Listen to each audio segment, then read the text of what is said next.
putih banget atasnya. Coba ngomong. Tes 1 2. Tes 1 2 3. Oke, kita mulai. Halo sob, selamat hari ini. Gue lagi bersama supir jahanam, Omen. Apa kabar Omen? Baik Om. Nih gue sambil ngerokok nggak apa-apa ya? Gak apa-apa, gue temenin. Oke, siap. Kita perokok, bukan perokok abal-abal, bukan nipu pakai yang pakai cairan-cairan itu.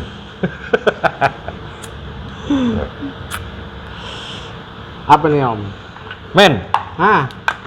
lu kan terkenal dengan supir jahanam. Image supir ya? Supir jahanam. Kenapa? Gue sih penasaran kenapa lu kasih namanya supir jahanam. Lu profesi lu emang driver, driver dan lain-lain lah. Tapi yang utama kan lu nyetir. Tapi gue penasaran dulu dengan nama lu, kenapa lu di sosmed lu kata namanya supir jahanam, ya kan? Iya. Kenapa begitu? Sejahanam itu kan lu? Sebenarnya ngasih nama JHNM itu bukan gua. Oh, siapa? Tapi itu bos sendiri. Oh, bos sendiri? Iya. Wih. Jadi dia Marif berarti? Ya, jadi waktu itu ya memang gua tuh kalau dibilang suka aji mumpung Om. Oh gitu ya?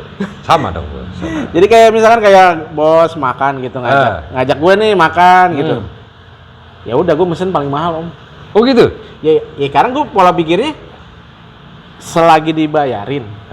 Ya kan? Iya. Dan makannya pun nggak tiap hari. Iya, bener. Salah nggak gue mesen yang mahal? Mumpung dibayar, dibayarin. Iya, kalau kita beli sendiri mah nggak mampu. Iya. Bener kan? Betul. Gue ngerasain itu juga kok. Waktu gue jadi supir gue juga gitu. Gue pernah jadi supir gue. Sama. Pernah jadi supir bos-bos gue juga dulu. Pernah. Makanya waktu itu akhirnya terlintas si bos nyeletuk. Dasar jahanam. Pikir gue. Oh gitu. Tadinya itu nama gue tuh Omen. Iya. Di Instagram gue dinamainnya gue Omen. Omen. Cuman pas gue basicnya adalah supir, si bos nyeletuk kata itu, ya udah gue ganti. Oh. Nah sejahanamnya kayak gitu. Iya. Gue selalu dibilang ya mengaji mumpungkan keadaan. Tapi sebetulnya nggak aji mumpung sih men. Kebetulan. Ada kesempatan. Nah itu iya, kesempatan tuh nggak iya, jangan dilewatin. Belum tentu lo besok makan itu lagi nah, gitu kan. Nah itu pikirannya. Sama dulu gue juga waktu nyetirin bos gue di Bali waktu itu, gue makan di restoran seafood yang paling mahal se-Bali. Dan gue disuruh milih nih. Udah lu pilih, terserah pilih lu, gitu kan. Ya, gue pilih dong yang paling mahal, gue tunjuk lobster. Gue tunjuk aja. Kan di situ kagak ada harganya. Iya. Cuman ada tulisan lobster, gitu doang kan. Udah.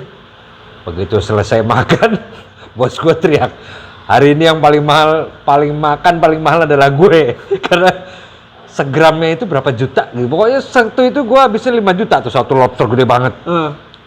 Ya itu makanya iya. Benar apa kata Om Dito yang tadi dibilang, ya itu kesempatan itu nggak akan makan di situ lagi. Iya, belum tentu balik lagi. Dan nggak tiap hari. Iya, bener. Kalau tiap hari bener-bener lo memang jahanam kali.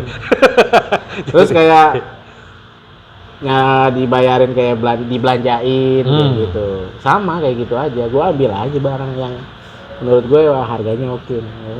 Oh, jadi bukan karena barangnya bagus tapi harganya oke. Iya. Kalau harga mahal berarti bagus. Nah, iya. Pinter juga dia. Iya. Gitu Om. Iya. Lu udah berapa lama sih bekerja sebagai driver ini? Kalau dihitung sebelum sama Arif itu kisah. Awalnya lu nyetir apa nih? Awalnya nyetir apa lu? Gue dulu nyupir truk Om. Nyupir truk? Iya. Truk apaan? Gue awal pertama engkel gue naik ke double. Yang ketiga gue sebagai kenek aja. Supir pengganti malam yang kalau bawa puso yang bill up gitu. Kayak gitu. Itu cuman hanya sejam 2 jam karena supir utama kayak ngantuk atau apa. Udah gitu terus ya gue ngegantiin. Dulu zamannya Tol Trans belum ada Om. Belum ada dulu? Cuman nyampe Cikampek dulu. Oh iya. Dulu tol cuman ada di Jawa, di tengah-tengah cuman di Palimanan. Kanci. Oh iya. Nah itu, kita selalu lewat jalurnya jalur Pantura terus. Oh, itu tahun berapa men? Itu gue tahun 2008, 2009. Set, lama banget. Zaman segitu lu udah nyetir truk. Iya. Itu bawa apa truknya? Gue dulu bawa ekspedisi, cuman ekspedisinya itu kayak kebutuhan sehari-hari rumah tangga aja sih. Oh gitu, tapi bawa berat dong itu dong. Ya kalau lagi muatannya berat. Oh. Kalau muatannya dapat yang enteng enak. Iya. Kayak gitu.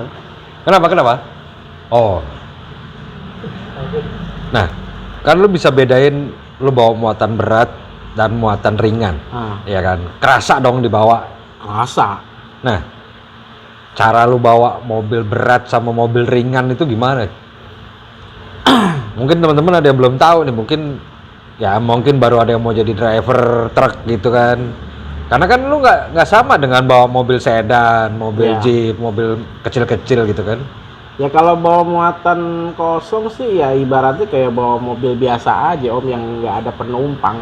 Yang kita juga kalau tinggal nginjek gas ya tinggal bles-bles aja gitu. Beda gitu. Kalau misalkan waktu itu gue bawa muatan gitu. Ya itu kita harus ngatur kecepatan juga, nggak boleh terlalu tinggi. Tekanan angin ban kita harus pas. Berapa tekanan angin ban truk? Gue belum pernah tahu deh. 45 Om. Di truk tuh 45 doang? 45 gue. Nggak bisa lebih? Bisa kalau misalkan gini. Kalau misalkan di truk double, banyak trouble di jalan tol. Orang-orang kalau pasti pernah ngeliat dah, ada truk di pinggir jalan, mereka lagi nyiramin ban. Panas. Nah, itu kan bannya kan double kan, dempet kan. Kalau misalkan kurang angin, dia lagi bawa muatan beban, otomatis ban tuh nempel begini Om. Oh, karena begini. Kirinya. Nah, kalau lagi jalan kan beradu begini. Oh gitu. Nah, itu yang sering terjadi pecah ban. Nah, itu tekanan angin tuh harus diperhatiin. Itu wajib, karena kalau misalkan angin lo kurang, muatan lo berat, ban lo double begitu kan, kita jalan itu kan namanya beban kan, namanya kan neken kan. Ya itu jadi nempel. Lo jalan begini, udah ntar panas pecah. Gitu. Makanya ada yang di pinggiran jalan, kalau supirnya dia paham udah muatannya berat tapi masih ada space kecil yang dia bakalan nempel, pasti setiap berapa kilometer dia berhenti, dia siram. Gitu. Bannya, dia biar nggak panas Om. Itu pengalaman gua. Baru tahu juga gua kalau begitu ya. Karena paling sering pecah tuh belakang emang ya. Belakang. Depan jarang. Banget. Depan jarang banget tuh. Itu yang bikin kalau lu muatan berat tiba-tiba pecah ban. Kalau misalnya muatannya normal sih kemungkinan gulingnya kecil ya. Tapi kalau sekarang kan namanya udah overload, odol itu over dimensi dan overload. Ya kan? Udah berat, mobilnya dibikin lebih gede lagi, lebih panjang lagi kan. Dan ini kebanyakan ada beberapa supir-supir yang lain yang mobil-mobil kecil lah, yang selalu dibilang tuh kayak ngeluh lah, ini mobil lama banget sih jalan, lambat banget pelan sih. Gitu. Cuy, dia lagi bawa beban berat. Iya. Nggak bukan lagi bawa mobil biasa. Lo bawa mobil biasa gigi satu lo nancep. Truk nggak bisa kayak begitu. Iya. Berat ya? Berat, belum apalagi tanjakan. Itu tuh.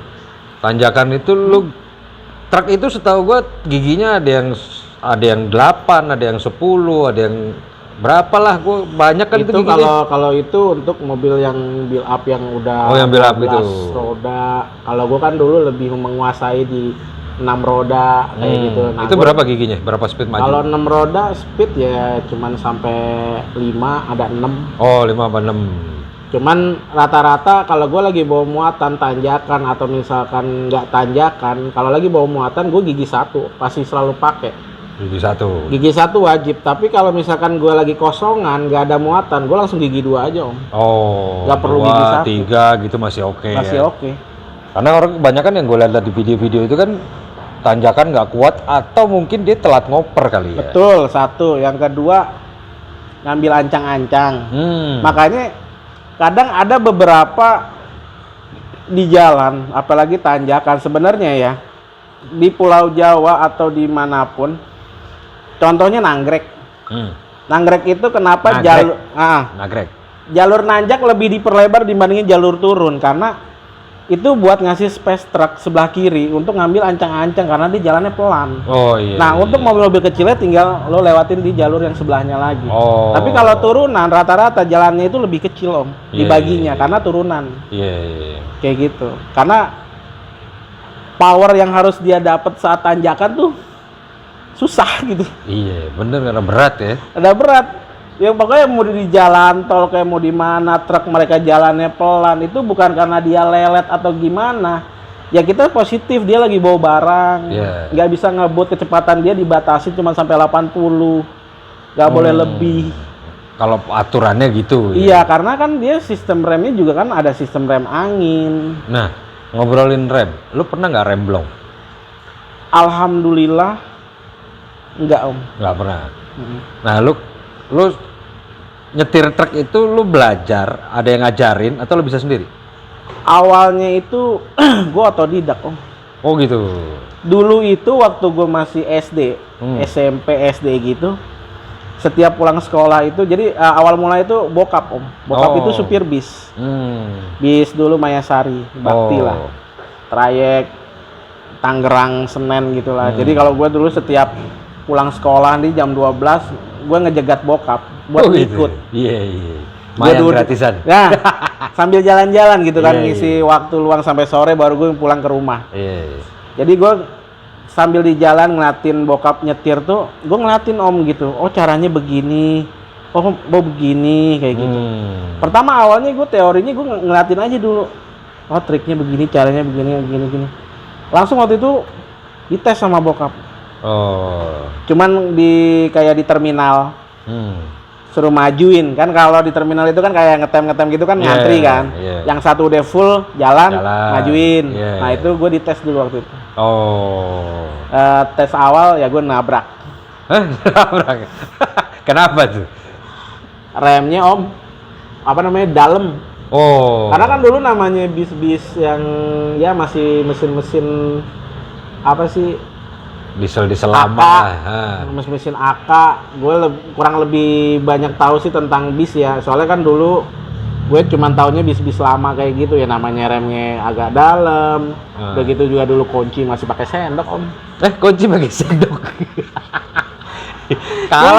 kalah mobil Rangernya Om JJ yang pakai kuncinya Mio. Oh dia pakai Mio. Pakai kunci Mio. Ini pakai sendok. Pakai sendok, Om, diginin doang, Om. Bisa. Nyala. Dulu gue otodidaknya itu sering ngeliatin bokap nyupir, terus gue bisa belajar juga, pengalaman juga dari semua di jalan gitu, dari ngeliatin bokap. Gue nggak ada belajar nyupir khusus kayak gitu, enggak. Gue otodidak aja, yang penting gue berani aja gitu, mental gitu. Berani nggak lo? Ya udah gue berani, yakin gitu. Nah lancar-lancarnya itu ketika gue diajak kawan. Men lo ngapain? Nggak ngapa-ngapain sih, ikut gue nggak kemana, kita ke Cikarang, Jababeka, gudang, dulu gudang produk gitulah, logistik gitu kan, ngikut gue. Nah suatu hari dia kecapean, karena truk itu kan kalau pengiriman itu rata-rata keluar sore, malam gitu kan, kan ada jam-jamnya dulu. Beda yang sekarang, makanya sering macet siang sore. Gue nggak tahu sekarang peraturan sekarang kayak gimana truk. Kalau dulu masih ada jamnya, Om. Lo mau masuk kota ada jam-jamnya. Kayaknya masih ada juga sekarang. Nah itu gue nggak tahu ya untuk yang tahun-tahun ini. Jadi dulu gue selalu jalan tuh malam, Om. Jadi pas supir utama dia udah ngeloading, udah bawa mobil dari Jakarta, maksudnya dari Cikarang sampai Cikampek. Dia kecapean, kelelahan, namanya dulu di jalurnya Pantura kan, gimana jalannya, dia kecapean, terus dia ngetes ke gue, lo mau bawa nggak, men? Lo kan udah ada basic nih, kata gitu. Lo ngerti kan?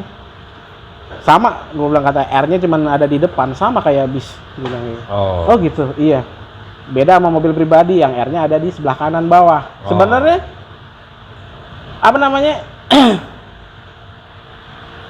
teorinya sama. Cuman beda ininya aja. Apa namanya? Aplikasinya. Nah, aplikasinya cuma beda aja. Ya udah gue tes hari itu, malam itu gue bawa truk, gue udah lancar. Nah, habis itu udah lancar lu dapat SIM. Ngambil SIM nggak? Dulu dibayarin gua. Jadi gua dulu masih kenaik bayaran, Om. Iya. Kenaik bayaran yang belum masuk PT, belum masuk di PT logistiknya. Gue sering dulu rajin namanya nyuciin truk gitu kan, body-bodinya yang kotor, terus kadang cuman dari gudang ke gudang pool kayak gitu, mes yang udah keisi gue bawa, yang udah keisi ke bawah. Nah, akhirnya gue ditawarin sama orang krani, kalau istilahnya ketuanya lah. Ketua poolnya lah. Ketua poolnya, men, gue bikinin lo SIM deh. Lo udah berani belum jalan sendiri? Berani gue. Siap gue mah. Ya udah, gue bikin. Habis itu lu jalan kemana aja? Paling jauh lu bawa truk kemana? Paling jauh dulu itu gua Semarang, Om. Semarang. Dengan jalanan belum ada tol kayak sekarang. Belum ada tol kayak sekarang. Masih Pantura keluar Cikampek. Ada tol lagi ya di Cipali, di Kanci. Kanci itu udah ada dulu? Palimanan, udah. Dia sepotong doang. Sepotong ya? Dia cuman kayak buat ngelewatin kota aja. Iya. Itu.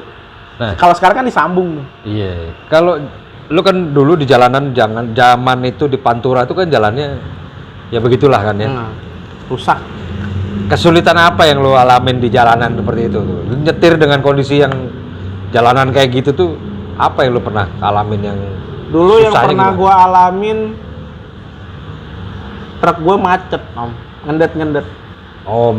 Ngebrebet. Itu gue berhenti malam. Gue berdua sama supir utama gue. Dulu gue belum ngerti namanya tentang mesin lah.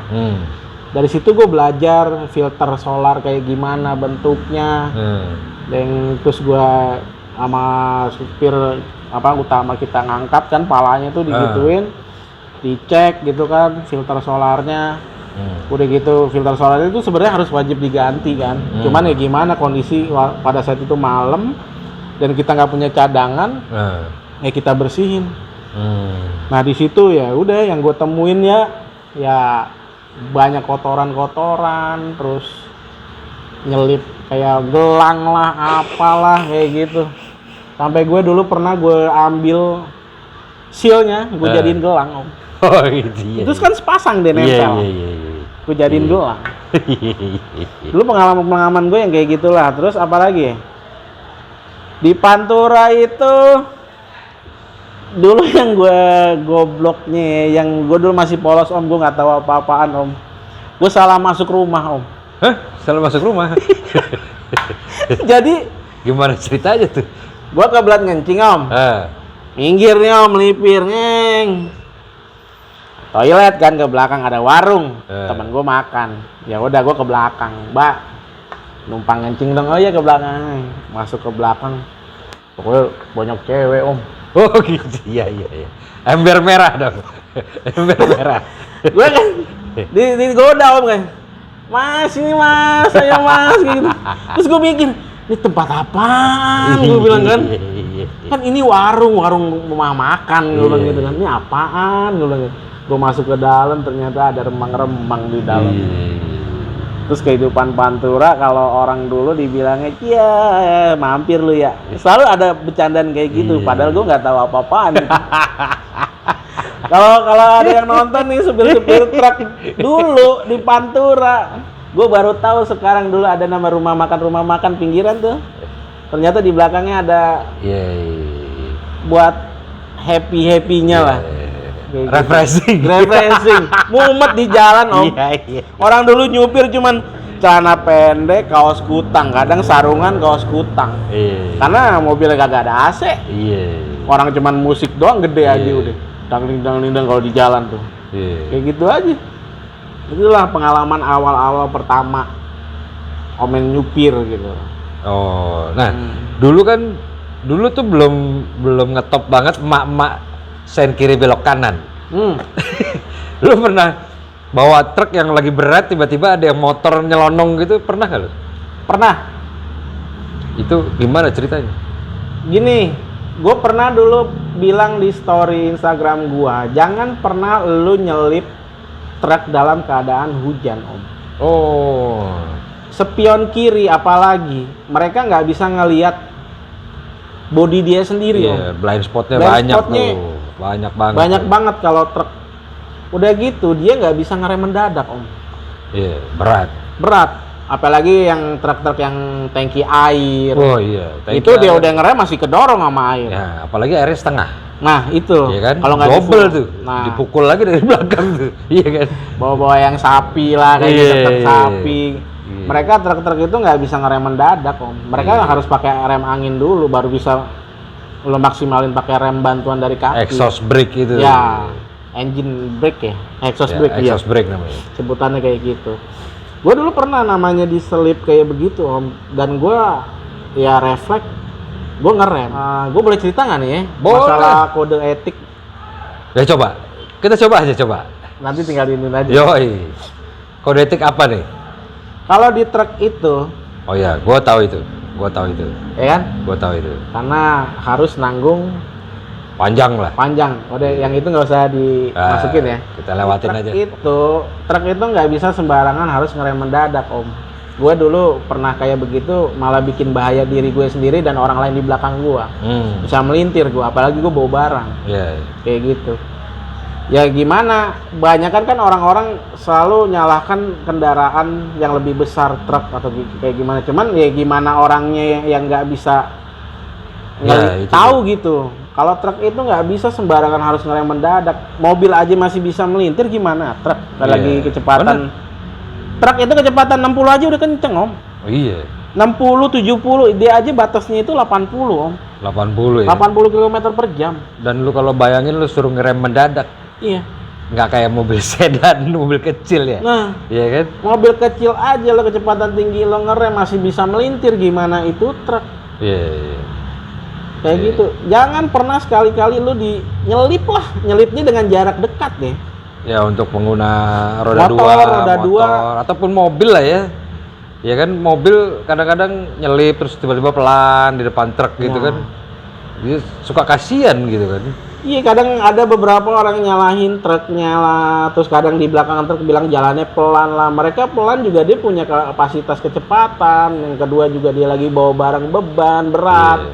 Nggak bisa lo nyalahin kayak begitu. Benar. Kan udah ada aturan di jalan tol itu ya, lajur kiri emang khusus truk, lajur kanan ya kalian mobil yang bisa melaju yang lebih kencang atau gimana. Iya. Tapi sekarang kayaknya jalur 2 juga banyak truk tuh. Ya jalur 2, yang penting jalur jalur 3-nya yang nggak boleh. Iya. Itu dilarang banget untuk truk Kalau nggak ketahuan. kalau nggak ketahuan. Iya. Betul. Sering di jalan tuh masih bis truk di jalur 3 paling kanan tuh masih sering.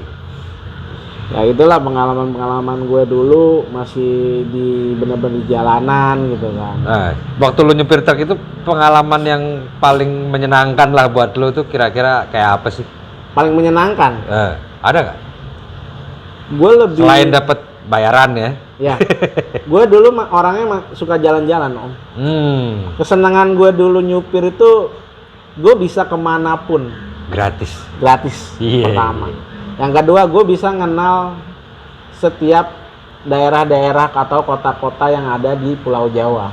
Oh. Ya, gue kan tahunnya dulu tuh yang ya cuman hanya main di depan tongkrongan di kalangan lingkungan rumah lah, lingkungan sekolah. Gue belum nyebar kemana-mana. Iya. Teman gue juga istilahnya cuman itu-itu aja. Akhirnya gue coba memberanikan diri untuk keluar, main di luar, punya temen di luar. Gue pengen ke kota A, ke kota B, ke kota C. Gue bisa ngenalin budayanya, bisa ngerasain ciri khas makanannya. Iya. Terus gimana pun ya itu yang buat gue senengnya nyetir ya itu, Om. Oh. Pokoknya lu bisa liburan lah sekali Liburan jalan-jalan ya kan. ya, lagi bujang juga ya kan, nggak ada Iya. tanggungan apa, gue mau pulang juga nggak dicariin Iya. gitu kan. Ya udah gue ngebolang buana aja, ngikut teman kemanapun pergi, bawa mobil. Ya udah gitu. Nah, habis itu lu ketemu juragan sekarang gimana tuh ceritanya? Ketemu juragan Arif itu dulu ceritanya tahun 2010 akhir. Jadi dulu itu gue pernah punya suatu masalah di gue tempat kerja itu. Dulu teman itu kan tabrakan ya di Pantura. Kalau mobil niaga itu nggak ada asuransi, Om. Oh gitu. Ya. Masa? Asuransi siapa yang mau ngambil? Gitu. Mobil niaga. Iya. Mobil niaga kan istilahnya kayak truk, Iya. angkot, mana yang mau asuransiin. Oh. Setiap hari ya kayak begitu rusak. Iya. Gak ada asuransinya. Tabrakan di Pantura, adu banteng. Gak ada asuransi mobil ya harus dibenerin, harus diganti. Ya kita namanya lingkungan supir-supir ya kita patungan. Terus dari pihak dari kita tempat kerja juga nggak gimana lepas gitu. tangan lah ya. Ya, lepas tangan gitu Tanggung aja. jawab supir ya. Ya udah kita kayak punya ancang-ancang aja gitu kan nyari kerjaan di luar lain. Ya dulu temen seperjuangan gue yang dulu ngajak gue di truk itu, dia kenal sama yang namanya dulu pemeran utamanya film PJP dulu, Pocong Juga Pocong yang punyanya Arif, namanya Ajun. Ajun itu temenan sama teman gua. Nah dulu Arif minta ke Ajun itu bilang, cuy lo ada temen nggak supir, tapi supirnya tuh gue pengennya yang baik, dia bilang gitu. Bisa dipegang omongannya, anaknya jujur, kata dia gitu. Ya udah waktu itu akhirnya dia nawarin ke gua. Men lo mau nyupirin artis nggak katanya? Artis apa? Arif Muhammad. Siapa tuh? Gue nggak kenal gue gitu. Dulu gue memang gaptek om, nggak maksudnya paling nggak banget sama sosmed. Dulu main gue cuma apa ya udah main Facebook, yang lain-lain nggak tahu gue. Twitter lah apalah dulu namanya kan, gue nggak ngerti main-main kayak gitu. Ya udah dibilang lo artis, katanya Arif Muhammad, lo kenal nggak? Nggak kenal gue. Ya udah lo mau nggak kerja sama dia? Boleh gue bilang. Ya udah singkat cerita gue dikenalin, ketemu lewat chat, telepon. Gue ketemuan pertama kali itu di Central Park, CP. Malam-malam. Ketemuan gue di pinggir jalan om. Pinggir jalan? Iya, gue kira mah. Wah gue dipanggil nih ke rumahnya atau ke kantornya gitu ya. Wah gue di interview nih harus baju rapi atau gimana. Dia bilang baju biasa aja, terus jamnya malam. Pinggir jalan pula ya? Kita ketemuan di CP, gue kira di mall om. Gak tahunya di pinggir jalan. Ya udah akhirnya gue kenalan. Halo, nama saya, udah dibilang gue Arif. Oh ini omen ya? Iya pak, gue dulu manggilnya masih bapak. Cuman dia kayak jangan manggil gue bapak dong gitu. Gue masih muda kan. Aduh gue manggilnya gimana ya? Manggil mas, dia bukan orang Jawa kan istilahnya. Orang Minang. Manggil udah agak gimana gitu. Ya udah gue manggilnya bos aja udah. Nah singkat cerita gue kerja hari pertama. Itu pertama kalinya gue kaget lagi dengan pengoperasian kendaraan. Lu pakai mobil apa pertama? Suruh nyepirin apa lu? Mobil dulu apa? kan gue masih megang namanya manual ya om. Gue belajar matic itu pertama kali dari Arif. Dulu masih ingat mobil pertamanya Arif itu adalah Suzuki Swift. Gue suruh ngoperasiin tanpa Arif ngasih info dulu. Tiba-tiba gue dikasih kunci jalan, kita bingung om. Nih gimana ininya? Gue bingung kan. Ini apa matic ya? Gue bilang gue nggak tahu mau cara ngoperasiinnya dulu om. Lu nggak bilang belum pernah bawa matic gitu? Gue bilang bang, gue bilang pas udah di dalam mobil dia masuk, bos gue belum pernah bawa matic nih. Ya, terus dia bilang, tapi lu bisa manual? Bisa. Terus gimana ngoperasiinnya? Ya udah seperti kayak manual aja. Oh gitu. Ini cuma tinggal pindahin aja ke dia. Oh gitu. Ya udah. Dulu kaki gue om, kaki kanan gas, kaki kiri rem. Begini gue. Kayak bom kar. Ngengik kayak gitu kan. Awal-awal Arif puyeng. Kayak gitu kan. Gimana dah ngeremnya katanya gitu. Ya gue gimana? Gue belum bisa adaptasi nih sama matic. Nih gue jujur nih baru pertama kali cuy dari mobil gede. Yang awal kalau naik mobil gede tuh pandangan ke jalan tuh begini om. Kita ke bawah. Luas bawahnya. Mobil sedan begini om. Kan kita jadi begini kan. Kita pendek. Ya kan settingan bangku juga dulu di mobil truk cuman maju mundur doang. Dia kan ada yang bisa naik, bisa turun kan. Gue nggak ngerti, gue begini jadi. Udah gitu pengoperasiannya matic, gue belum ngerti. Ya udah akhirnya diajarin. Kata Arif, lo kayak bawa manual aja, nggak usah. Lo pakai 2 kaki gitu katanya. Ya anggapnya lo kaki kiri lo itu kopling. Nah, kopling udah nggak ada nih kata dia. Ya udah, kaki kiri lo diemin aja. Yang main kaki kanan. Udah, akhirnya gue belajar dari situ ya, namanya sambil jalan, ya udah bisa. Makanya pengalaman nih buat yang nonton gitu. Kalian belajar yang pertama kali belajar mobil kalau bisa dari manual dulu. Ya, lebih jangan gampang. Langsung lebih susah manual tuh ya. Kalau matic itu lo tanpa gas aja di jalan. Apalagi kalau lo orang yang nggak bisa konsentrasi benar-benar, lo salah nginjek aja. Dulu kan banyak tuh awal-awal kejadian ada orang yang terjun dari mana parkiran, salah nginjek, bukan rem malah gas, mundur. Atau masuk gigi langsung di starter. Nah, itu kayak gitu. Pokoknya awal mulanya gua sama Arif itu tahun 2010 akhir, dimulai bulan kalau nggak salah November sampai September 2010. Sampai sekarang. Sampai sekarang. Dengan segala macam ceritanya ya. Iya. Ceritanya nonton aja di vlognya Om Arif Muhammad ya.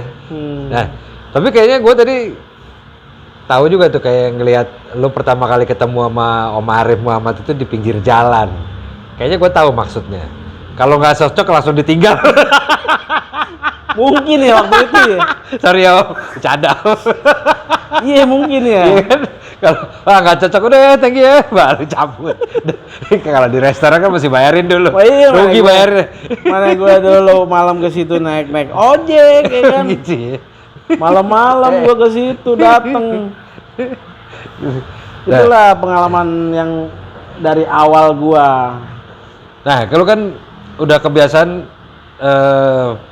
dari mobil truk, terus sekarang mobil-mobil yang biasa ada sampai mobil mewah gitu kan, sampai Ferrari segala macem. Lu dulu waktu pertama kali megang truk itu, lu diajarin gak sih sebelum nyetir naik truk itu lu harus mobilnya dicek dulu apanya gitu, dicek gak sih? Enggak dulu. Nggak perlu? Langsung jalan aja? Dulu gue masih buta dengan ilmu itu Om. Taunya gue nyupir aja. Oh gitu. Tapi seiring berjalannya waktu, sering gue rasain namanya apa, trouble-nya, masalahnya apa di jalan. Akhirnya gue belajar dari pengalaman setiap perjalanan itu ya. Sebelum ada kejadian itu ya gue cek dulu kayak gitu kayak. Nah, apa yang lu cek dulu nih sekarang? Gue kalau sebelum paling sederhana lah. Paling sederhana, paling pertama yang gue cek tekanan angin bannya dulu. Terus gue oli. Ya mungkin kalau mobil sekarang mah oli rutin lah ya, nambah atau gimana ya, paling gue ngecek ada rembesan atau enggak, air radiator cukup atau enggak. Nah itu penting tuh. Itu terus apalagi ya, kipas AC nyala atau enggak, extravan nyala atau enggak, lampu gimana nyala atau enggak, kayak gitu aja sih. Ya cek standar aja sih menurut gua. Penting sih standar, itu tapi hal-hal yang hal kecil tapi yang tapi kalau lo ada trouble di jalan gara-gara hal sepele itu ya paling kebanyakan pasti radiator udah. Orang di jalan minyak rem kurang, bocor. Itu kan? Minyak rem itu paling fatal banget, minyak rem, air radiator, air wiper pun tuh penting. Itu tuh. Lo lagi hujan, kecipratan mobil depan lo isinya pasir, tanah atau apa, lo nggak bisa kalau lagi nggak bisa ngusap, lo wiper doang yang ada jadi burem, nggak ada air wipernya. Bener tuh. Nah, lo kan sekarang udah megang mobil mewah, udah pegang Ferrari, lo udah bisa maju mundurin dong, nyetir udah dong. Perasaannya lo gimana sih? Perasaan lu yang tadinya pegang truk, sekarang pegang mobil yang harganya bisa berapa kali lipat dari harga truk. Jangan salah Om, mobil truk tuh mahal. Truk yang baru-baru, truk yang canggih-canggih. Kita bukan masalah mikir truknya. Belum isinya. Isinya lebih loh Om. Lu ngelihat mobil truk isinya rokok atau isinya kosmetik. Satu kosmetik berapa sih? 200.000. Lo kaliin beribu satu kontainer itu. Belum bener ditambah juga mobilnya lagi. Lebih mahalan itu. Tapi ini kan istilahnya mobil mewah. Kalau untuk ngerasain namanya mobil mewah, kalau gue sendiri, gue ngerasain, gue nggak terlalu excited sih Om. Kenapa? Semua orang kayaknya bercita-cita pengen naik mobil mewah, apalagi Ferrari gitu. Gue sih juga pengen lihat doang sih, beli gue kagak. Kalaupun punya duit gue nggak akan beli Ferrari. Gue tetap beli 4x4 dan mungkin gue bikin yang banyak. Omen sih untuk mobil-mobil mewah sih nggak se-excited. Wah, gue pakai bawa mobil mewah nih, enggak. Gue Lebih seneng pakai yang mana lu? Gue lebih seneng tuh mobil yang normal aja sih Om, yang biasa aja. Oh gitu. Gue nih kalau misalnya ya istilahnya, gue tuh lebih kalau misalkan memilih mobil, gue lebih milih kegunaannya sih Om. Contohnya? Gue dulu pernah dikasih pertanyaan sama Arif. Men, kalau lo gue kasih 1M, lo mau beli mobil apa? Gue jawab, mobil keluarga. Kan lo punya duit banyak, lo bisa beli yang lebih mau. Enggak. Lah terus ngapain lo punya duit banyak teman belinya ini? Gue mikirnya kegunaannya doang sih Om. Gue nggak mikirin gue pengen punya mobil sendiri yang mewah atau gimana, enggak. Gue lebih mikir kegunaan sih. Kaki lah istilahnya. Lo mau kemanapun, lo mau mobilnya apapun, lo bisa ngerawat, lo bisa bikin mobil itu sehat, kemanapun lo mau pergi enak aja. Yang bikin enak tuh sebenarnya bukan model bentuk mobilnya, tapi bagaimana caranya lo menikmati lo perjalanannya, menikmati lo dengan siapanya lo jalan. Lo bisa menikmati istilahnya pergi ke kota A, B, C-nya dengan siapa, mobil lo mau apapun, mau sejelek apapun, kalau lo bisa ngerawat tuh mobil sehat sampai tujuan, lo nggak kenapa-napa, clear, enjoy. Jadi top banget ini seorang omen yang selalu berada di lingkungan yang ya tahu sendiri kan, mobilnya mewah-mewah tapi dia idealis banget. Idealis banget, pengen punya kendaraan yang fungsional. Iya, itu ya sekarang menarik banget. Lu punya mobil tujuannya apa sih? Lu mau pergi kemana? Misalkan lu mau pergi ke Bandung, lu punya mobil, bisa jalan, bisa. Terus apa masalahnya? Kenapa lo nggak gunain? Lu mikirin gengsi? Enggak, gue. Kalau buat mikirin gengsi doang, gue beli mobil yang terlalu mewah atau yang menurut dipandang orang keren lah, oke lah. Gue nggak kayak begitu sih. Gue lebih mikir kegunaannya aja. Yang penting gue bisa pergi ke kota A dengan mobil gue sendiri, mobil gue sehat, udah gitu aja. Mau mobilnya tahun tua, mau tahun 80, 87, kalian nggak usah gengsi. Temen lo beli mobil yang lebih tinggi atau yang lebih bagus lagi, lo di klub juga istilahnya punya mobil yang bermacam-macam merek, yang ada klubnya seperti itu, dia mobilnya mau tua mau muda, nggak usah gengsi. Ini menarik banget ini. Ini sebuah idealis yang yang tidak tergantung oleh lingkungannya. Jadi omen ini berada di lingkungan yang mewah tapi dia tetap sederhana. Ini jarang kayak begini, ini jarang. Kalau mungkin ya kebanyakan sih kalau sudah berada di daerah-daerah lingkungan mewah gitu kan pasti biasanya ngikut. Tapi ini menarik nih. Dia lebih sederhana. Emang nggak salah Om Arif pilih Jahanam satu ini. Nggak salah emang. Jadi ini kalau gue bukan mengikuti ini sih keadaan. Dia nggak pernah ikut arus rupanya. Gue bukan gimana ikut arus ya, kita istilahnya ya kita tahu diri lah, bisa menempatkan diri kita itu siapa gitu kan. Nah itu bagus banget. Kita keluarga yang segimana mampunya. Kalau lo berlingkungan di tempat orang yang toksik, yang selalu membanding-bandingkan, lo punya A lah, lo punya B, ada yang lebih mahal lagi, lo diledekin atau apalah kayak gitu, keluar lo dari klub kayak gitu mah. Ngapain? Capek lo kayak gitu. Lo harus mengikuti alurnya gitu, harus semuanya yang sama gitu, modelannya harus sama. Kalau lo nggak mampu, lo nggak bisa sampai tujuan itu, jatuhnya apa Om? Stres. Gila, iya. Korupsi bisa, tindak kejahatan bisa, nyolong duit di rumah bisa, punya emak punya bapak. Ya kan? Nyolong emas lah buat beli ini, ganti pelek yang bagusan lah kayak gitu kan. Benar. Ngapain maksud gua? Mendingan lo keluar dari lingkungan itu, lo cari orang yang benar-benar nerima lo gitu dengan keadaan yang lo. Nongkrongnya santai. Santai. Ya kan? Kayak kita kayak begini ngerokok. Iya. Mau ngopi juga lo mau ngopi di pinggiran jalan yang mau di mana. Kagak perlu harus yang bermerek. Nggak usah. Ya kan? Nggak perlu. Nggak perlu tempat ber-AC. Nggak perlu. Yang penting tuh suasana. Orang-orang yang seperti apa, kayak waktu kita di Jimny Challenge ya. Kita lesehan ya kan? Santai gitu. Mau tidur di mobil. Iya, nasi bungkus, mau makanan apa kayak santai. Yang ngopi. penting kebersamaannya. Ngopi gelas, ngopi plastik. Yang penting kebersamaannya aja. Nah, itu Nah, susah makanya susah ketika bos ngajak gue di restoran, di kafe, itu baru gue pilih yang mahal. Iya. Itu baru gue memanfaatkan keadaan. Iya. Gitu. Bener sih, karena emang ya lo nggak mungkin lo ujuk-ujuk ke tempat mewah sendirian kan? Iya. Kan? Istilahnya ya, kita punya duit 50.000 nih, lo mau makan di kafe atau di restoran, kan nggak mungkin om. Iya. Kita udah takut duluan sama menu.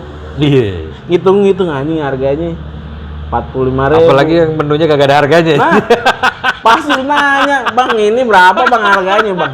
Tapi itu wajib sih om. Iya. Tapi harus bener nanya. Kalau nggak nanya ya suka ditembak lah atau apalah kayak gitu. Ya, kalau gue sih mendingan pindah. Oh iya. Pindah gue kalau ditanya susah, misalnya nggak ada. Ya kalau restoran yang agak bagusan dikit terus nggak ada harganya ya gue mendingan cabut aja sih kalau gue. Tapi kalau misalnya pelurunya cukup kira-kira ya udah. Gitu kan, kalau emang udah tahu kira-kira mungkin kalau sekarang lebih gampang Google dulu kali nyari gitu kan.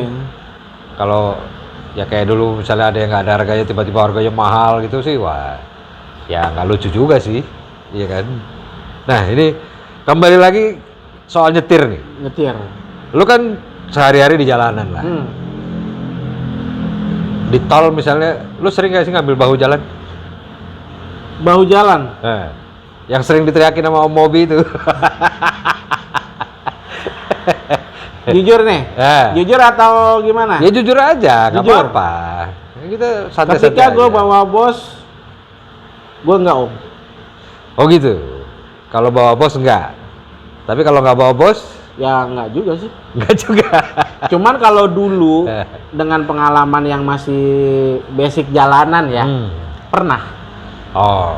Dulu yang namanya gue sih masih muda ya umur dan mikirnya itu ya tahulah anak-anak muda yang nggak mikir panjang gitu kan. Dulu gue pernah ngerasain namanya gue hajar bahu jalan lah, gue nggak tahu itu aturannya kayak gimana. Gue dulu awalnya namanya juga di jalanan gue otodidak kayak begitu aja kan. Cuman seiring perjalanan gue selama nyupir apa yang gue pernah bilang, apa yang pernah gue utarain di Instagram, itu pun gue pernah melakukan itu, tapi gue mengedukasi, gue pernah mengalami itu, dan peraturan sekarang makin ketat, istilahnya makin rapi lah. Jalan-jalan di Indonesia ya alangkah baiknya ya nggak harus kayak begitu lagi maksud gue. Oh, bagus. Ya gue kalau ditanya Om Dito, men lo pernah lihat bahu jalan? Pernah. Pernah merasakan namanya gue lewat bahu jalan ngelip. Jujur nih, jujur banget nih, jujur nih. Kalau gue sih gue nggak pernah, karena buat gue bukannya gue seorang yang paling pinter, seorang yang paling tertib. Kalau gue lagi posting di sosmed soal yang begitu-begitu pasti gue dibilangnya sok tertib. Cuman gue ngalamin sendiri karena gue lagi ganti ban di bahu jalan, hampir ditabrak gue dan diomelin. Itu gara-gara ada orang kenceng diambil bahu jalan, tiba-tiba ada gua lagi ganti ban. Padahal segitiga pengaman udah 20 meter sampai 30 meter di belakang mobil gua, dan dia kayaknya kaget, ya diomelin, dan itu ngeri banget. Ngeri itu asli ngeri. Itu ngeri tuh. Makanya gua seburu-burunya gua, semacet-macetnya gua sih gua nggak pernah.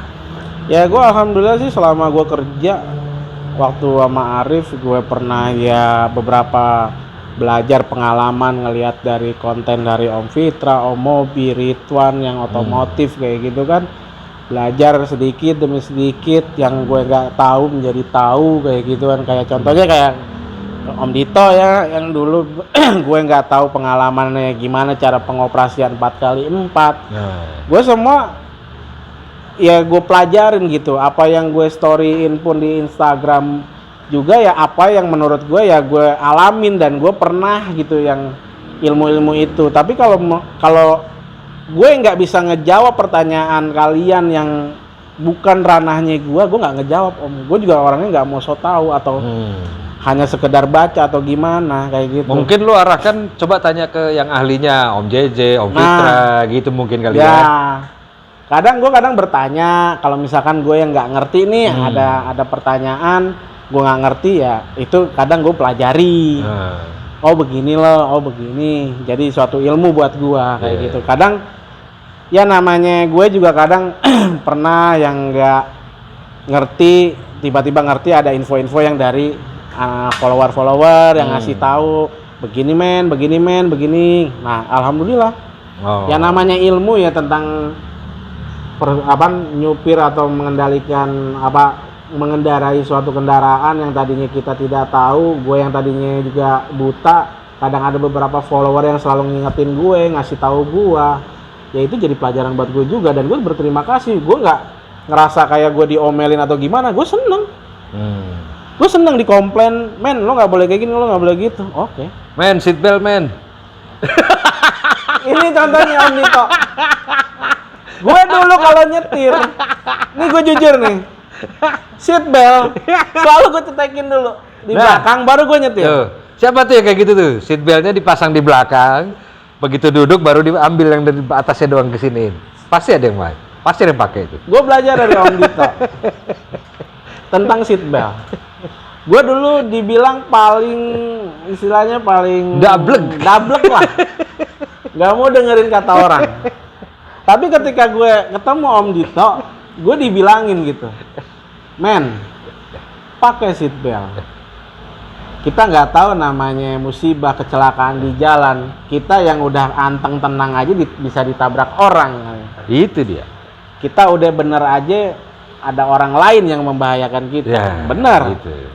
Akhirnya gue kepikiran, bener juga ya. Dikasih lihat edukasi nih men. Kalau lo nggak pakai seatbelt, akibatnya begini. Yang pakai seatbelt aja begini. Gue mikir. Akhirnya selama itu Om Dito negor gua, ngasih tahu gue, ngomelin gue, sampai sekarang gue pakai Om. Alhamdulillah. Sekarang malah gua ngajarin ke yang lain. Nah, top tuh. Pakai, kau gituin aja. Iya, karena mobil itu yang mahal adalah safety beltnya. Iya. Karena mobil-mobil sekarang gini kan udah ada airbag.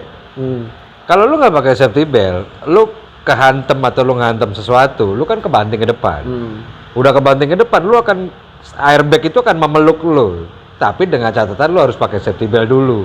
Tapi kalau enggak, lu akan mental ketendang balik. Iya. Resikonya bisa patah leher, itu bisa segala macam. Itu ilmu banget tuh. Nah itulah seiringnya gue berjalan, yang tadinya gue cuman ya namanya ilmu-ilmu jalanan ya.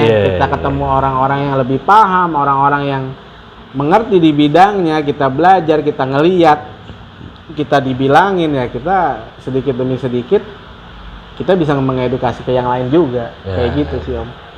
Karena gue satu lagi gini, gue belajar itu bukan dari pengalaman gue sendiri sebetulnya men.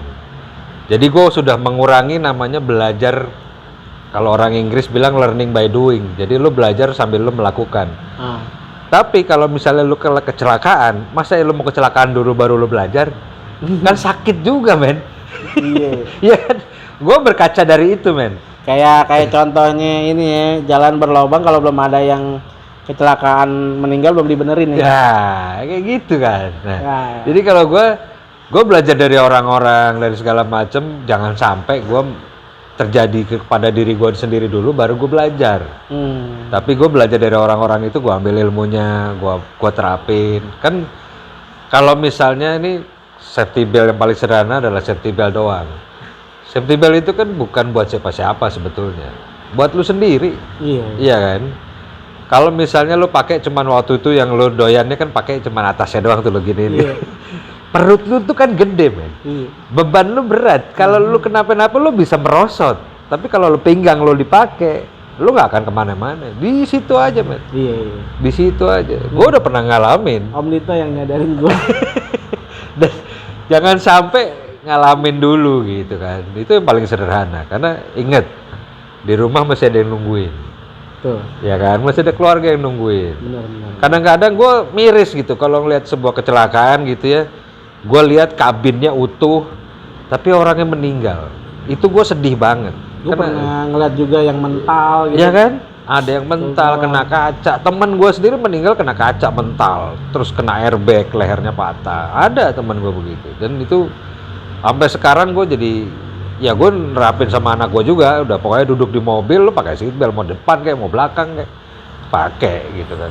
Awalnya dulu gue masih agak itu tuh waktu pertama pakai seatbelt tuh ngerasa apa namanya ya?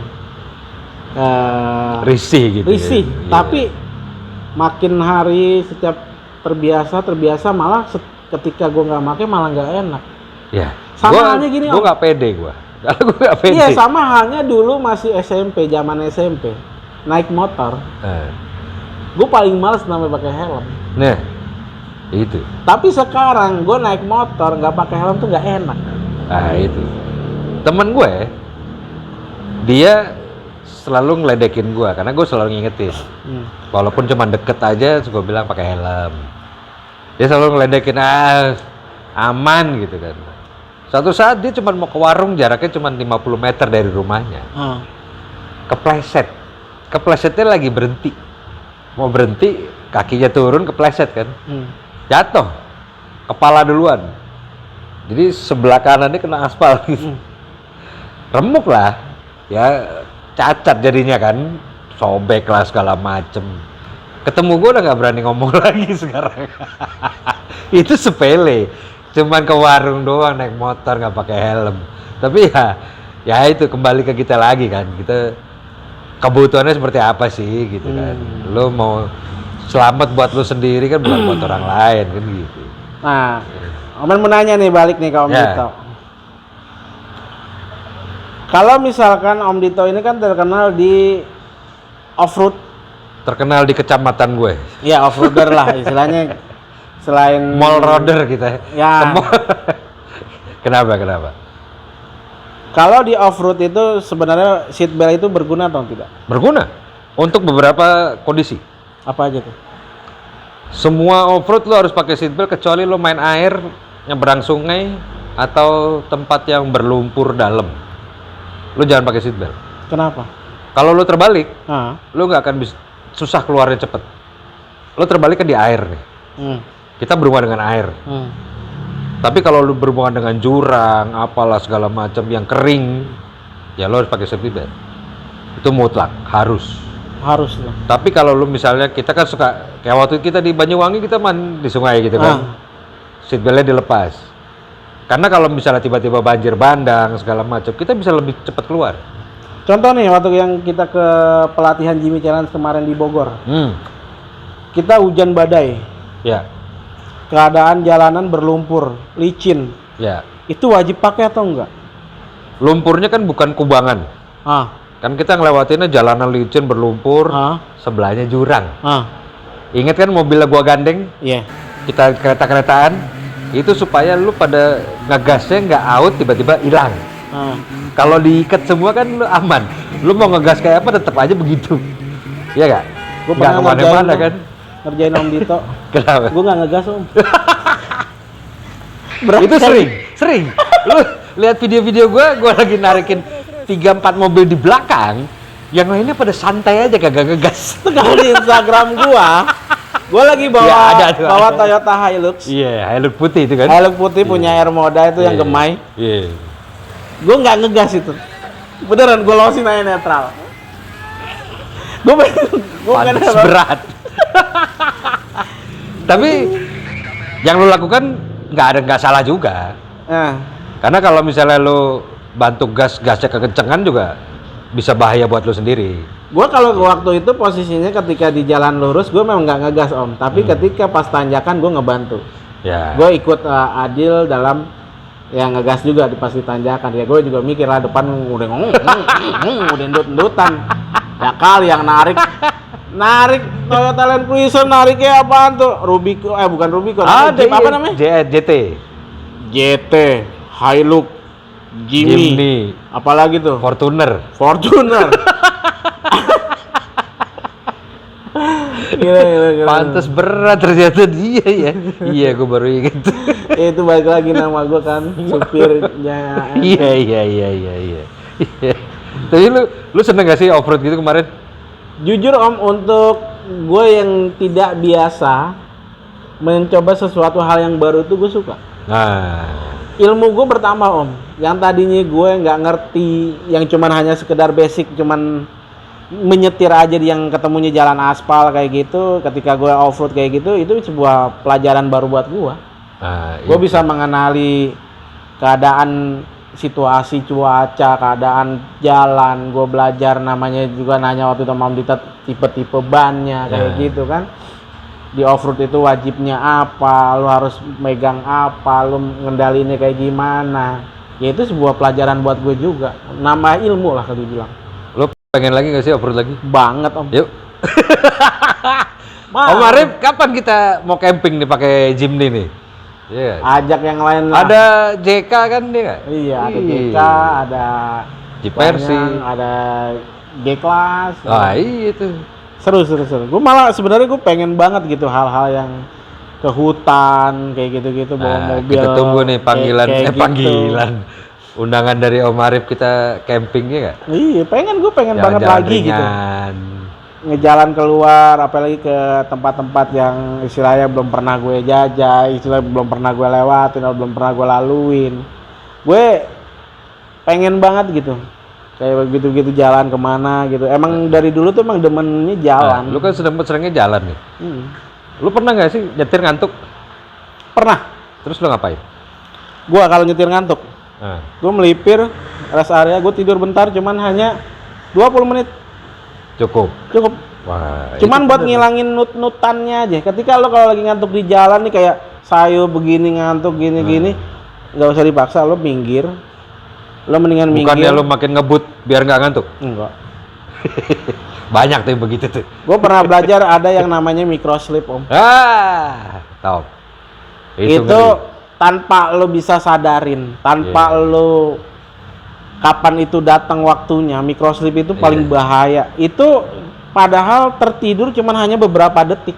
Tapi itu bahaya banget. Lo bisa bayangin kalau lo kecepatan 100 ke atas, lo merem sedetik, outnya kemana ya kan? Kalau lo pelan paling nabrak guardrail ya, nggak pembatas. Tapi kalau lo kenceng, itu yang ngeri kan? Gue kalau misalkan kayak keluar kota gitu sama bos, bos emang selalu ngingetin ke gue kan. Men kalau ngantuk bilang ya siap bos, gue bilang. Pokoknya gue kalau setiap ngantuk gue pasti melipir ke rest area. Kalau enggak gue istilahnya ngirup oksigen, karena kan di kabin mobil kan ya AC lah.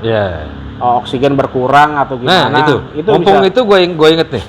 Kalau lu keluar kota jalannya jauh, lu kan selalu pakai AC. Jangan lupa ventilasinya lu buka. Yes, betul. Itu ventilasi dibuka supaya udaranya segar dan lu nggak ngantuk. Ya itu utama. Istilahnya kalau perjalanan jauh lu udah mulai ngantuk atau sayup gimana, ya lu buka kaca lah biar oksigen di dalam kabin mobil itu sirkulasinya biar bagus lagi, biar lu jadi nggak ngantuk kayak gitu. Cuman ada juga opsi yang bener-bener udah lu lakuin seperti itu tapi lu masih ngantuk, ya udahlah lu melipir. Nggak ada cerita ya udah. Nggak ada cerita. Yang penting lo tidur mau 10 menit, 15 menit, 10 menit, 10 jam gitu. Ditegur security. Lo tidur 10 menit buat ngilangin, kalau orang Sunda tuh bilang nut-nutan tuh kayak lo kalau udah tertidur 10 menit 15 menit ya hilang nut-nutan itu, seger lagi Om. Gue dulu kayak begitu aja. Kadang ya berhenti ngerokok, ngopi, atau enggak cuci muka atau mandi gue. Kalau dulu kan di truk selalu gue mandi di MCK yang di pom-pom bensin kayak gitu, bikin segerin badan, terus tidur bentar, rebahan, ngelurusin kaki ya kan, kopling dulu nekuk ya kan, nggak enak ya, lurusin nyantai gitu kayak gitu 10 menit 15 menit, kerasa udah melek lagi, ngerokok sebatang, segar lagi, ngopi, baru jalan lagi. Tapi gue nggak pernah mau berhenti tiba-tiba istirahat yang kebanyakan yang pada di bahu jalan kayak gitu. Wah, itu ngeri banget sih. Nggak tenang lah tidur, atau ditubruk dari belakang. Iya. Atau lu pindah jalur gitu kan. Wah, itu yang ngeri. Men, lu punya tips atau pesan nggak buat teman-teman yang sering ada di jalan, untuk teman-teman yang sering nyetir gitu? Lo ada pesan-pesan apa nggak? Banyak. Ayo coba. Sebelum kita tutup nih obrolan seru ini, kayaknya sampai besok juga nggak kelar nih. Gue cuman mau bilang, semua orang bisa mengendarai mobil, semua orang bisa belajar mobil, semua orang bisa menggunakan kendaraan apapun gitu. Cuman satu yang gue pengen pesan, lo bisa menghargai kendaraan lain. Contohnya, lu di tol di lajur kanan, istilah di lajur 3 atau lajur 4, kalau lu mau jalan santai, please lu jangan di sebelah kanan. Itu pesan pertama.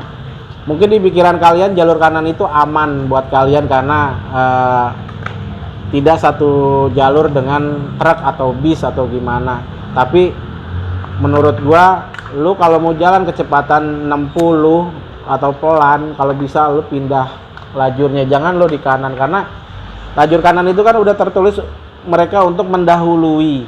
Mendahului itu bukan dalam arti ya mereka juga selalu di kanan, enggak juga.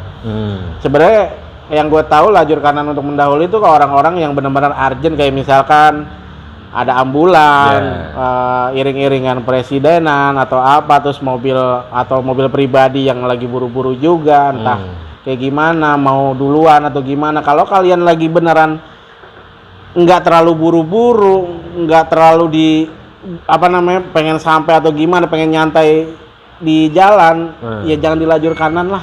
Kalau bisa lo di lajur tengah, atau enggak mau di lajur kiri silahkan. Itu pesan gue. Yang kedua, setiap simpang 4, simpang 3, kalau kalian pengen ngambil arah kanan, please jalur kiri yang mau ke kiri jangan lo ambil. Jangan lo tutupin ya. Jangan lo tutupin yang orang mau ke kiri. Ya sekarang gini, ini lo mau ke kanan, yang ini mau duluan, mau istilahnya buru-buru juga pengen duluan gitu. Ngambil di lajur kiri, yang kiri pengen belok ke kiri kagak bisa, akhirnya apaan? Setak, macet. Nah itu. Kalau bisa tuh istilahnya ya lo bisa memahami lah situasi keadaan di jalan, mana yang menurut lo baik. Tapi jangan egois lah gitu. Lo kalau mau nyantai ya silakan, lo mau buru-buru juga silakan. Tapi jangan sampai ya lo nggak menghargai kendaraan orang lain aja. Udah gitu aja, mana yang lagi. Kalau yang suka selap-selip gitu. Apa? Suka nyelap-nyelip kanan kiri, zigzag kanan kiri gitu, gimana menurut lo? Gue pernah ingat pepatah Om Fitra. Apa tuh? Dulu Om Fitra pernah bilang. Apa ya? Kalau taruh gue inget dulu. Kalem di jalan, beringas di lintasan. Balap. Iya. Om Fitra, gue belajar dari Om Fitra. Dia seorang pembalap. Tapi gue suka dengan omongannya dia. Lo kalau mau balap-balapan kayak begitu, ayo di lintasan. Lintasan sirkuit. Jangan di jalanan umum ya. Jalanan umum. Gue melihat Om Fitra gimana cara mengemudikan mobil. Gue lihat dia tuh anteng, tenang, halus banget ya. Halus banget di jalan. Gue aja belum sebisa sehalus Om Fitra. Gua bisa kalau mobil gue pelan. Gue ada banyak belajar juga dari Om Fitra tentang edukasi, gimana cara lo bisa memposisikan di jalan tuh lo harus kayak gimana. Lo kalau mau balapan ya lo lihat situasi kondisi di jalan kayak gitu. Lo juga kalau mau berkecepatan tinggi juga ya di saat kondisi sepi atau gimana, nggak usah yang terlalu ramai yang membahayakan orang, harus lo selap-selip zigzag kayak begitu ya. Kita nggak tahu ya, jantung orang kan beda-beda, ada yang lemah, ada yang kuat. Kalau yang lemah kagetan atau nginjek rem mendadak, yang belakang nggak siap, tuh udah beruntun tabrakan. Itu yang gue suka sedih, ada yang sering tabrakan di jalur bahu jalan dan jalur cepat paling kanan tuh.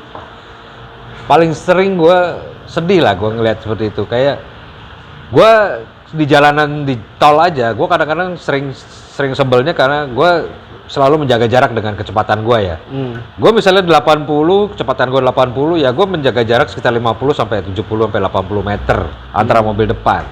Karena gue ngitung nih, gue bisa ngerem nggak kalau gue mendadak gitu kan. Tapi biasanya diselip tuh. Iya kan? Itu jarak ngerem gue. Sama ini satu lagi. Kalau bisa, kalau mau belok, mau ke kiri, mau ke kanan, 50 atau 100 meter kalian udah kasih tanda lah, jangan mendadak. Udah itu aja. Belok dulu baru ngesen ya. Ada tuh begitu tuh. Sering. Sering.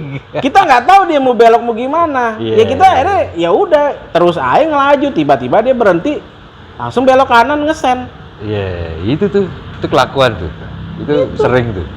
Kalau bisa lo ngasih tanda tuh 50 meter sebelum lo belok atau 100 meter lo sebelum belok, lo udah nyalain tanda sen lo mau ke kanan atau ke kiri. Jadi orang yang di belakang mereka bisa ngambil lajur yang lain untuk mendahului lo gitu loh.